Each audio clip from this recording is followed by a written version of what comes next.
Today, I want to zero in on what makes the Hector vs. Achilles fight from the movie Troy so unforgettable, from the framing to the choreography.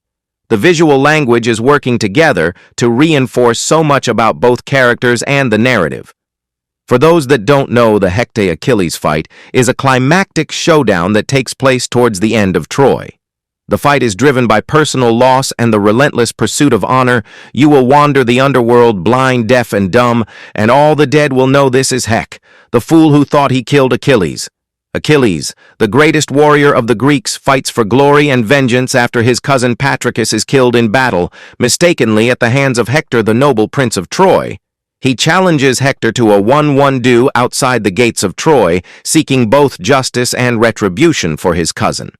Hector is the polar opposite of Achilles, an honorable man and dutiful leader who fights to protect his city and loved ones, whereas Achilles is a relentless warrior driven by glory and immortality, a man fueled by ego pride and the desire to etch his name into history.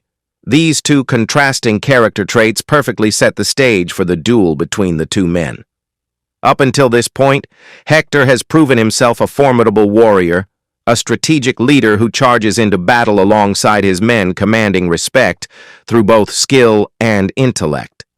Achilles, on the other hand, is a force of nature. He doesn't fight battles, he ends them. Every opponent he's faced so far has fallen within seconds, showcasing a level of dominance that feels almost mythic in nature.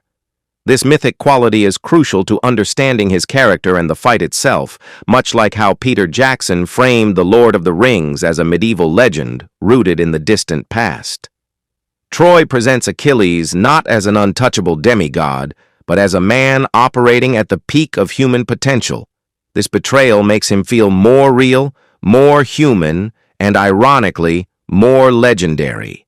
As a result, the fight feels less like a duel between man and demigod, but instead, a fight between two elite warriors. The scene begins with the Gate of Troy opening. We get a dolly forward pushing right into Hector's face. This dramatic shift from wide to close-up, paired with the music and the sound of the heavy creaky door, highlights the moment from Hector's perspective, the weight and dread of facing Achilles, the greatest Greek warrior. It's a simple yet effective visual and auditory cue that allows the audience to feel Hector's emotional state and the gravity of the moment.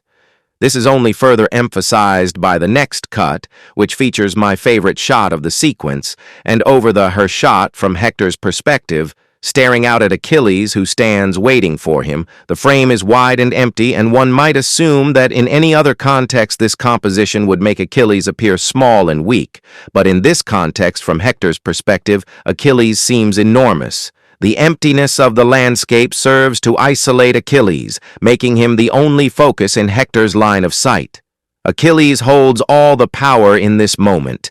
This simple shot, which could have easily been framed tighter to show more of Achilles' face, works perfectly to underscore both the narrative and the personal stakes for Hector. As Hector walks down to meet Achilles, they exchange dialogue about the events that led to this moment. The use of close-ups during this exchange emphasizes the gravity of their words, focusing on the intensity and the weight of what's being said. Let us pledge that the winner will allow the loser all the proper funeral rituals. There are no pacts between lions and men. Achilles and Hector both remove their helmets, a choice that is directly tied to the narrative. Hector killed Patroclus, thinking he was Achilles, as the helmet concealed his face. But it's also brilliant storytelling decision by revealing their faces. The fight is stripped down to just two men, their emotions and expressions. Now you know who you're fighting after this.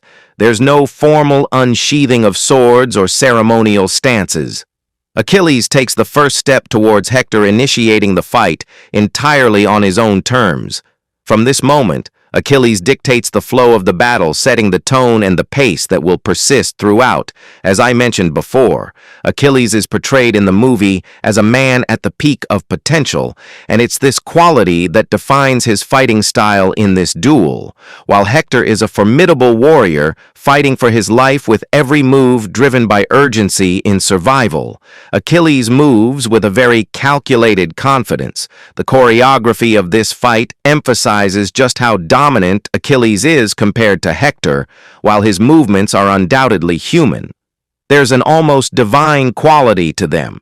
His combat press is so exceptional that it feels like he's on the cusp of transcending human limitations. I want to point out a moment to me that clearly highlights a superiority over Hector at around 40 seconds into the fight.